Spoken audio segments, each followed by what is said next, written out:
Hola amigos, ¿cómo les va? Bienvenidos al canal. Y venimos con notas olvidadas, nota de color en esta. Si bien no son tristes, tampoco son muy agradables que digamos, porque nos recuerdan algunas actividades que se realizaron en el segundo conflicto internacional, donde estaba el austríaco del bigote implicado en sus trapisondas. ¿De qué vamos a hablar? De un lugar llamado Krasnivor, un lugar donde se llevó a cabo lo que se llamaba la operación Polyasnaya Zvezda. Polyasnaya Zvezda es estrella polar. Ya como podrán ir interpretando, perdón porque mi ruso está un poco oxidado, ese lugar era el antiguo Leningrado, era un punto estratégico de lo que fue la Unión Soviética, actualmente San Petersburgo, como en otro video que también, como lo dije, era un lugar muy recurrente para la cultura, para la monarquía, implicaba un valor estratégico importante, tenía muy buenas carreteras, muy buenas vías, a pesar de que era la década del 40 del siglo XX, y esto enfilaba hacia Moscú. Krasnivor tenía la particularidad que estuvo compuesta en un gran porcentaje de militares de carrera, falangistas y voluntarios españoles. Sí, a pesar de que Franco había terminado su guerra civil en 1939, él oficialmente no declaró la guerra a la Unión Soviética, pero el austríaco del bigote presionaba y presionaba. Y decía que los españoles eran peligrosos porque eran ingobernables, igual que los uruguayos, ingobernables. Eran bravos de verdad. Tenía problemas el austríaco porque sabía que si los españoles se le daban vuelta tenía un problema entre manos y iba a ser muy peligroso. La designación operativa como fuerza alemana era que era la División 250 de Infantería de la Wehrmacht, que tenía lo que se llamaba piezas contra carro. Acordémonos que los carros de combate son todos esos vehículos orugas que poseen un cañón arriba y que nosotros mal llamamos tanques, que eso viene del primer conflicto internacional. Esta división que empieza a fraguarse en distintos puntos de España a pedido del austríaco, Franco los organiza de tal manera que para evitar la inteligencia soviética los va enviando, los va porcionando, podríamos decir, y los va enviando en etapas hasta Hendaya, que vendría a ser los Pirineos Atlánticos. Tiene que atravesar toda una parte de Europa por Francia, la Francia ocupada. Acuérdense, Francia estaba ocupada desde junio de 1940, y convergen todas estas tropas en primer punto para hacer ahí el transbordo. Una vez ahí, entre el 17 y el 23 de julio del 41, llegan al campo de Grafenwörth, que es un campo en Alemania, donde están los últimos grupos, y logran zafar en principio de la inteligencia rusa. Había lo que se llamaban los dolcheviques, no bolcheviques, los dolcheviques, que eran los herederos, o sea, la generación posterior a aquellos que perdieron la guerra contra el Ejército Rojo. Si lo recordamos, la guerra civil de la Unión Soviética, cuando finiquitan al zar Nicolás II, fue entre el ejército amarillo de los dolcheviques contra el ejército rojo, que eran los bolcheviques. ¿Correcto? Bueno, esos descendientes de los perdedores, varios de ellos tuvieron ciudadanía española, y a pesar de los problemas y las dudas que habían, se les permite integrar la fuerza de ejército y se los toma como traductores para capturar más que nada los mensajes que habían en las líneas enemigas. Bien.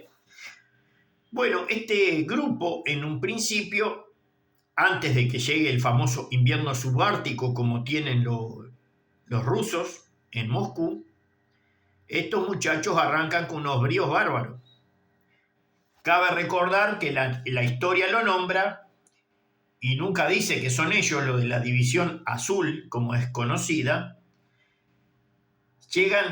Es el grupo que la historia nombra como que la Wehrmacht estaba llegando a 30-35 kilómetros de Moscú y donde se escuchaba que la artillería enemiga bombardeaba. ¿Se acuerdan? Que nos enseñaban en el liceo y aprendíamos con nuestros abuelos que conocían la historia de esa época. Esa artillería que llegaba, que se escuchaba desde Moscú, donde las viejitas y los ancianos hacían la trinchera para que no llegaran, bueno, se pechó con el invierno, gran enemigo, y les empezaron a tirar con todo. Primero, los famosos aviones de cartón y madera que usaba la Unión Soviética, que no es lo importante de este video. Bombardeaba sus posiciones y hubieron unas 100, 200 bajas, se tuvieron que retirar, se fueron a otro poblado, les dieron otro saque.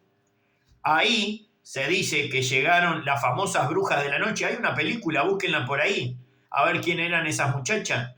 ¿Por qué le llamaban las brujas de la noche? Poco nombradas ellas. Teléfono para los del IPA, aprovechen y se desasnan a ver quién eran esas muchachas. ¿Quién era su mayor? La jefa de ellos. A ver quién era. Creo que una de ellas había sido tanquista y el marido fue que lo finiquitaron en la guerra y ella le dio el nombre a la canción Katyusha. Pero no me crean a mí. Vamos a seguir con el tema. Se les empezó a complicar la mano a estos falangistas y militares de carrera español de la División Azul.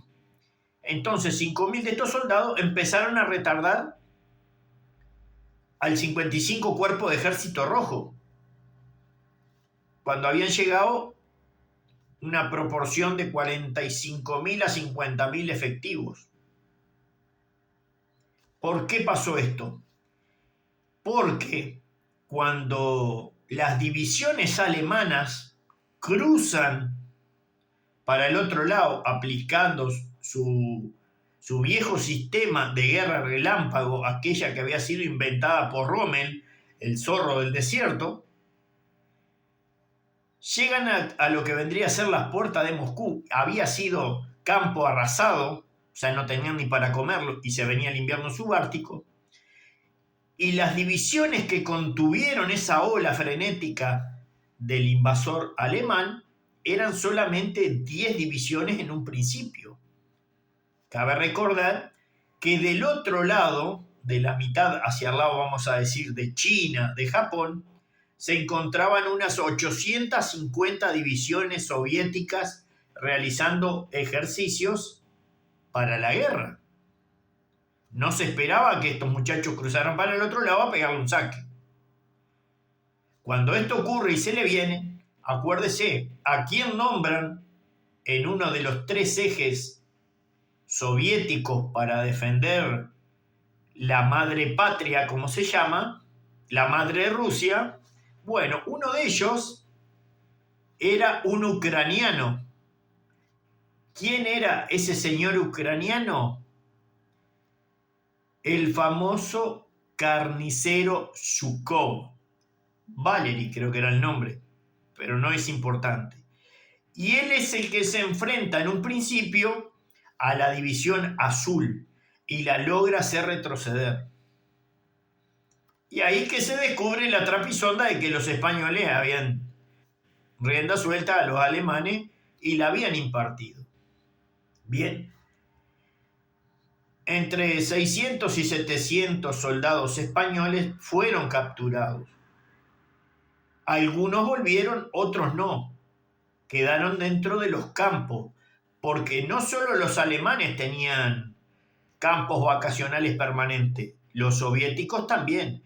Recordemos que algunos, incluso el propio Stalin, los hacía enviar a los gulag de Siberia, que es lo mismo, es un campo de concentración.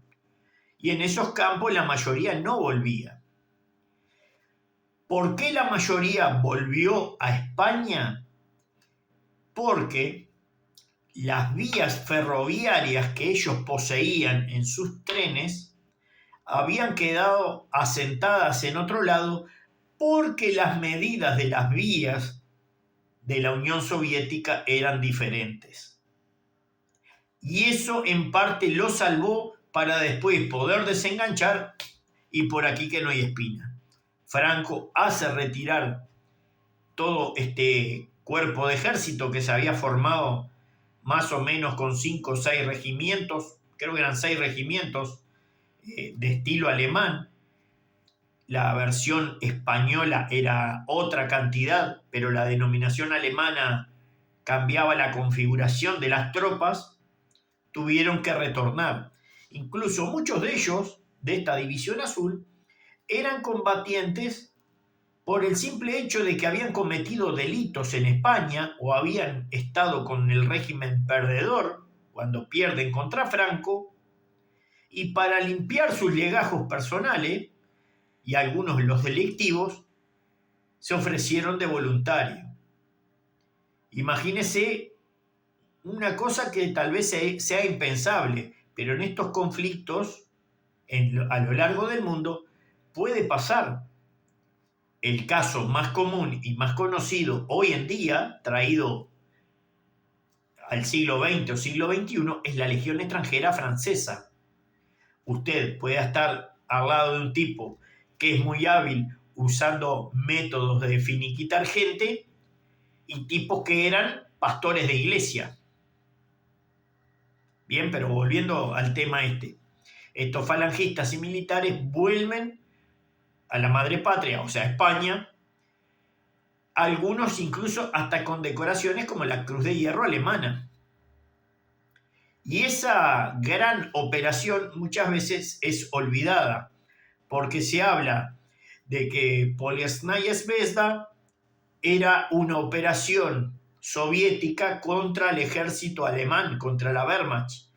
Y sin embargo, no era puramente alemana, era con componentes españoles que tácticamente dependían de la Wehrmacht, pero en su funcionamiento orgánico eran españoles. Amigos, quería dejarles esta nota de color, estas historias que muchas veces se pierden en el tiempo y que no se conocen, o se habla muy poco, a veces por conveniencia, a veces porque es el bando perdedor, y a veces es bueno reflotarla porque las cosas han sucedido. Amigos, darle like, suscribirse, se agradece que estén ahí, compartan, comenten qué les pareció y nos veremos, si Dios quiere, en próximos trabajos. Chau.